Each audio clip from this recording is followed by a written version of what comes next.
with Marty Bureau. Marty, here's an observation I've made. Nothing seems to come easy for this Maple Leafs team. Toronto Maple Leafs didn't just lose another game. They lost ground, time, and position in the standings. Loss after loss piled up, and the damage became impossible to ignore. The response to this stretch is revealing far more than just a bad week. The Toronto Maple Leafs entered this stretch of the season carrying expectations shaped by years of playoff appearances and star power. That image changed quickly. After a recent loss, the Maple Leafs dropped to last place in the Eastern Conference standings. The result marked a sharp decline during a difficult December and placed the team behind every other Eastern Conference club. The slide followed a series of defeats that showed clear problems on the ice. On December 19th, the Maple Leafs were shut out 4-0 by the Washington Capitals. Toronto failed to score a goal, while Capitals goaltender Logan Thompson stopped 22 shots. Jacob Chychrun scored twice in that game. It was Toronto's first shutout loss in 71 games, a clear sign that offense had stalled. 2 days later, the situation worsened. On December 21st, the Maple Leafs lost 5-3 to the Nashville Predators. Toronto led earlier in the game but allowed 3 goals in the third period. Luke Evangelista scored the go-ahead goal. Steven Stamkos recorded a goal and an assist. Juuse Saros made 19 saves. Nashville closed the game with an empty net goal, ending Toronto's chance to recover. These losses were not isolated. Toronto dropped 4 of its last 5 games during this stretch. The defeats came against different opponents, but the result was the same. Points were lost. The standings shifted. Toronto fell to the bottom of the Atlantic Division and then the Eastern Conference. The numbers reflected the struggle. At that point, the Maple Leafs held a record with as many losses as wins and several overtime losses. Other teams continued to gain points while Toronto slipped. The gap in the standings grew wider with each defeat. Special teams played a major role in the decline. Toronto's power play ranked last in the NHL during December. The unit converted only 2 times in 27 chances, a success rate of 13.3%. After the loss to Washington, head coach Craig Berube described the power play as god-awful, a direct quote that captured the frustration inside the organization. The losses, the poor power play, and the falling standings combined into one reality. The Maple Leafs were no longer chasing the top of the conference. They were trying to stop the slide. And with the schedule moving forward, the damage from this stretch was already locked into the standings. As the losses mounted, the fallout inside the organization became visible. The Maple Leafs made a staffing change that reflected the urgency of the moment. Assistant coach Mark Savard was removed from his role during this stretch. Savard had been responsible for the team's power play, which ranked last in the NHL during December. The unit scored only 2 power play goals on 27 chances, a figure confirmed by league tracking. Savard had rejoined the Maple Leafs coaching staff in May 2024 after previously working with head coach Craig Berube in St. Louis. His departure came less than 2 months into the season. After the move, assistant coaches Derek Lalonde and Mike Van Ryn were assigned responsibility for the power play. No immediate replacement was named. The coaching change came as the team continued a road trip that produced more losses. On December 22nd, Toronto fell 5-1 to the Dallas Stars. The result added another setback to a week that already included a shutout and a blown third-period lead. Toronto generated chances but failed to convert them into goals. The score widened late, further affecting the team's goal differential. During this span, the Maple Leafs were overtaken by multiple teams in the Eastern Conference. Their position dropped below the playoff cutoff line, leaving them 6 points behind the second wildcard spot. To move back into contention, Toronto would need to pass 8 teams in the standings. That math became part of the daily discussion surrounding the club. General manager Brad Treliving addressed the situation publicly. He stated that head coach Craig Berube remained supported by management. He also acknowledged that the standings position was clear and that changes had already been made in response to the results. The organization recognized that the power play, defense, and game management late in matches had contributed to the slide. Historically, the drop carried weight. Toronto had reached the playoffs in 9 straight seasons before this year, and won the Atlantic Division the previous season. Sitting at the bottom of the Eastern Conference represented a sharp contrast to those results. The standings snapshot before the holiday break showed the damage clearly. Losses against Washington, Nashville, and Dallas had locked in Toronto's position at the bottom of the conference. The power play struggles remained unresolved. The schedule continued forward, and the pressure surrounding the Maple Leafs followed them into the next phase of the season, with the standings offering no relief. Cameron Gauntz, and it was Cole Caulfield who tied it late in regulation and then wins it late in overtime. He's got 5 goals in 5 games and has scored a career-high 37 last year. The Montreal Canadiens are proud to select Ivan Demidov. Demidov is so electric, Frankie.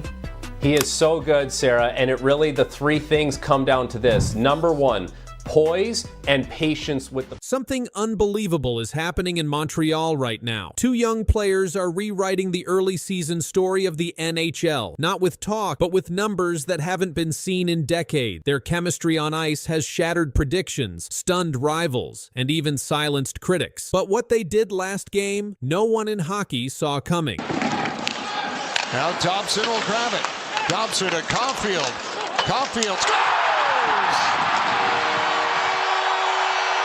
The Montreal Canadiens are witnessing a surge that few anticipated this early in the season. Led by Cole Caulfield and rookie Ivan Demidov, the team's offense has erupted into one of the most productive in the league. Their recent 6-2 victory over the Utah Mammoth was another clear sign that something big is forming in Montreal's locker room. In that game, Caulfield scored 2 goals, becoming the first Canadiens player since Guy Lafleur in 1977 to record 5 multi-goal games in the first 15 games of a season. That level of efficiency has not been seen from a Canadiens forward in nearly half a century. On the same night, Ivan Demidov made another mark in the team's record book. By assisting on Oliver Kapanen's goal, the 19-year-old Russian forward reached his 10th career assist in just 17 games. According to the Hockey News, that achievement makes him the 3rd fastest player in Canadiens history to hit that number, matching Lane Hutson and trailing only Stéphane Richer, 1984-85. And Fern Majot, 1943-44. Under coach Martin St. Louis, the young core's improvement isn't limited to scoring. Reports confirm that Caulfield's defensive awareness has advanced significantly, allowing him to generate offense from smart reads instead of waiting for setups. Yahoo Sports noted that he doesn't sacrifice the defensive side of the game to pick up more points. This shift has turned him from a pure finisher into a complete forward, one who creates and controls the pace of play. The impact of Cole Caulfield and Ivan Demidov isn't measured only in highlight reels. It's visible in the Canadiens' entire system. When both players are on the ice, the team's shot generation, puck possession, and scoring efficiency all rise. Analysts from the Hockey Writers confirmed that since Demidov joined the top power play unit, Montreal's man advantage has become less predictable and more dangerous. His passing vision complementing Caulfield's rapid release. That adjustment alone has altered how opponents defend the Canadiens. The reaction around the league has been immediate. Scouts and commentators have begun comparing Demidov's poise to that of Stéphane Richer's rookie year, when the former Canadiens winger produced 21 goals in limited ice time. The parallels are factual, not nostalgic. Demidov's pace through his first 17 games places him directly on track for similar results if his ice time continues to rise. Inside Montreal's locker room, teammates have acknowledged how their presence lifts morale. Veterans describe Caulfield's scoring as momentum-changing, while Demidov's passing opens the ice. That influence extends to the team's balance at even strength. Montreal now ranks near the top third of the league in 5-on-5 goal differential, a major shift from last season's number. Martin St. Louis's approach appears to be a catalyst. His trust in player instincts has given both forwards room to grow. He stated earlier this month that the goal is to develop decision-making on the ice, not just system. The result is a style of play where speed and creativity lead to structured execution rather than chaos. These developments have turned early optimism into quantifiable progress. The Canadiens' young duo has dropped a hammer not only on expectations, but also on long-standing doubts about how quickly Montreal could return to relevance. Every statistic and every milestone recorded so far indicates that transformation is already underway, and it's happening in real time. Pierre LeBrun and Darren Dreger, usually guys it takes a month or two before we get into the trade rumors of good players on struggling teams coveted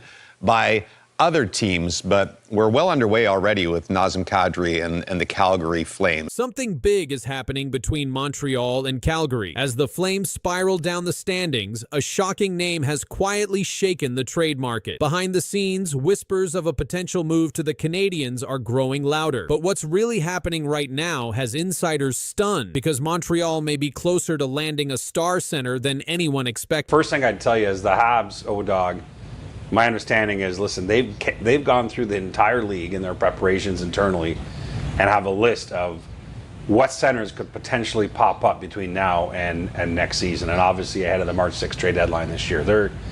You name a name, and it's come up internally with the Montreal Canadiens. And yes, Nazem Kadri is one of those names.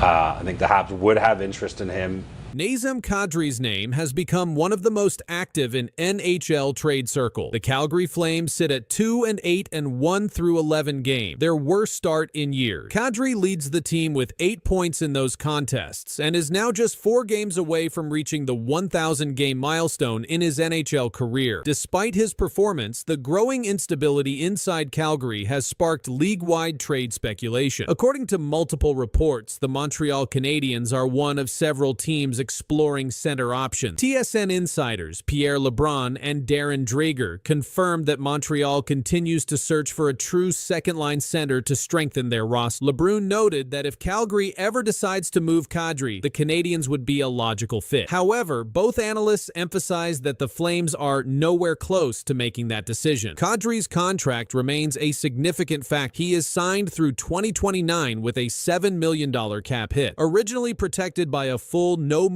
clause, his deal has now shifted to a 13-team no-trade list, meaning Montreal could technically pursue him if they are not on that list. That adjustment alone has created a surge of interest, as it gives general manager Kent Hughes new room to maneuver. Still, there are clear limits to how far the Canadiens are willing to go. Frank Saravalli stated on Bleacher Report's Insider Note that Montreal's top 2024 first-round pick, Michael Hague, is completely off the table. When asked about the possibility of including Hague in a Kadri trade, Saravalli replied directly, "No, it's not." He described Hague's early NCAA season at Michigan as pretty special so far, adding that Montreal have to be thrilled with yet another interesting prospect in their pipeline. But the tension continues to build. Calgary's early slump and internal struggles are drawing league attention. Montreal's need for a proven center only fuels the speculation further, and as the Flames face mounting pressure to fix their season, observers can't help but wonder, could Kadri's 1,000th game be one of his last in a Flames jersey? The next few weeks could decide whether Nazem Kadri stays in Calgary or joins Montreal. League insiders say Flames GM Craig Conroy is under pressure as the team sits 2-8 and 1, their patience running out. Kadri leads the roster in scoring and is just 4 games from his 1,000th NHL appearance, yet his name dominates trade discussion. Montreal's GM Kent Hughes continues searching for a proven second-line center behind Nick Suzuki. Players like Christian Dvorak and Jake Evans haven't provided consistent offense, making Kadri a logical fit. His $7 million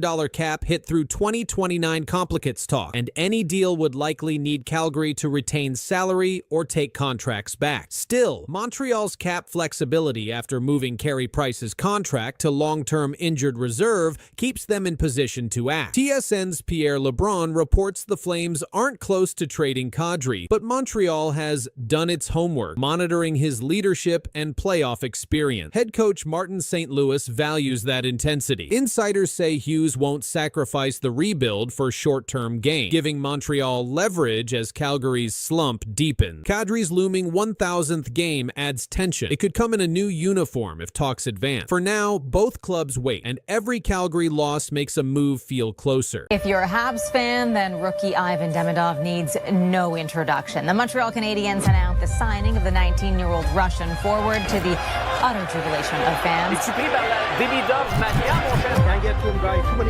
The 19-year-old Russian player's flight was the most tracked in the world. Something shocking is happening in Montreal. 19-year-old Ivan Demidov is racing past every other rookie in the league. His early performance has already pushed him to the top of the Calder Trophy watch list. Analysts call his rise remarkable. The data says it's real. This is the crazy reason why Ivan Demidov might win the Calder Trophy. 3 times in NHL history, a team has won the Calder Trophy in consecutive seasons. The last occurrence happened in 1968 when the Boston Bruins accomplished this feat. The Montreal Canadiens now sit in position to become the 4th franchise to achieve this milestone. Lane Hutson won the award in 2025. Ivan Demidov leads all rookies in scoring through October 2025. Folks, we have a Calder Trophy race.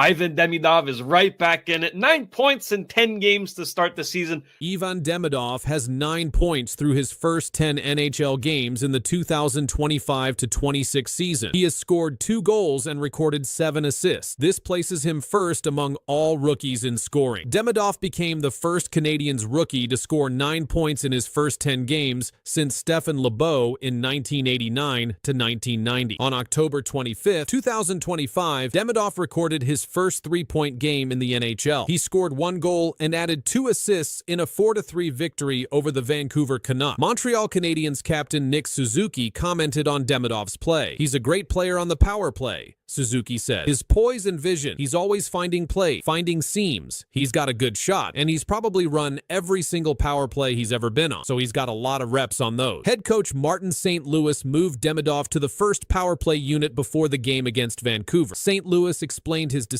"I've known all along that Demi can play on the first power play," St. Louis said. "I got to a certain point with Demi where I felt like he had showed me that he's willing to play on the other side of the game, the defensive game, and he's bought in, and he's actually very attentive and trying to keep getting better." The Canadiens' power play statistics improved after adding Demidov to the first unit. Without Demidov on the first power play unit, Montreal averaged 93 shots per 60 minutes. With Demidov, the team produces 125 shots per 60 minutes. This represents a 34% increase in shot production. High danger scoring chances also increased. Without Demidov, the Canadiens generated 22 high danger shots per 60 minutes on the power play. With Demidov, they produce 36 high quality chances per 60 minutes. This equals a 63% increase in dangerous scoring opportunities. Demidov currently plays 13 minutes and 47 seconds per game on average. He skates on a line with Alex Newhook and Oliver Kapanen at 5-on-5. NHL conducted a preseason poll for the 2025-26 Calder Trophy race. 15 voters participated in the poll. Demidov received 74 voting points. He earned 14 first-place votes. Matthew Schaefer of the New York Islanders finished second with 39 points. Jimmy Snuggerud of the St. Louis Blues placed third with 19 points. During the 2024 NHL Scouting Combine, Demidov answered a question about which player he most resembled. "I think it's a combination of Kirill Kaprizov and Jack Hughes," Demidov told Montreal Canadiens manager. Matthew Schaefer was selected first overall by the New York Islanders in the 2025 NHL Draft. He turned 18 years old on September 5, 2025. He became the youngest defenseman in NHL history to score a game-winning goal at 18 years and 46 days old. He extended his career-opening point streak to 6 games. Schaefer recorded his first multi-point game during this stretch. Jimmy Snuggerud was selected 23rd overall by the St. Louis Blues in the 2022 NHL Draft. He scored 51 points in 40 games during his final season at the University of Minnesota. He recorded 4 points in 7 regular season games for the Blues at the end of the 2024-2025 season. He added 4 points in 7 playoff games. Demidov averages 2.7 shot attempts per game and 0.9 shots on goal per game through the first 10 games of the season. He maintains a +3 rating. Demidov uses a wide skating stance referred to as 10-2 positioning. This technique allows him to move east-west across the ice with speed. Elite Prospects 2024 NHL Draft Guide described Demidov's skill set. The guide stated, stated. Every move serves a purpose, whether improving the quality of his look as a shooter or creating openings in the defense that he can exploit as a distributor. Dan Milstein serves as Demidov's agent through Gold Star Hockey. Milstein discussed Demidov's mental approach to the season. He deleted all social media from his phone and completely disconnected from the media. Milstein said, Ivan focuses only on hockey and family. His personal stats don't really matter to him. The Montreal Canadiens hold an 8-3-0 record through October 28, 2025. They sit in first place in the Atlantic Division. Nick Suzuki has 13 points during a 9-game point streak. This represents the longest point streak in the NHL for the 2025-26 season. The Canadiens have 3 third-period comeback wins this season. This total leads the NHL. Montreal went 2 for 3 on the power play in their victory over Vancouver on October 25, 2025. The Toronto Maple Leafs have won the Calder Trophy 10 times. This represents the most wins by any franchise. The Chicago Blackhawks rank second with 9 Calder Trophy winners. 10 defensemen have won the Calder Trophy since 1980.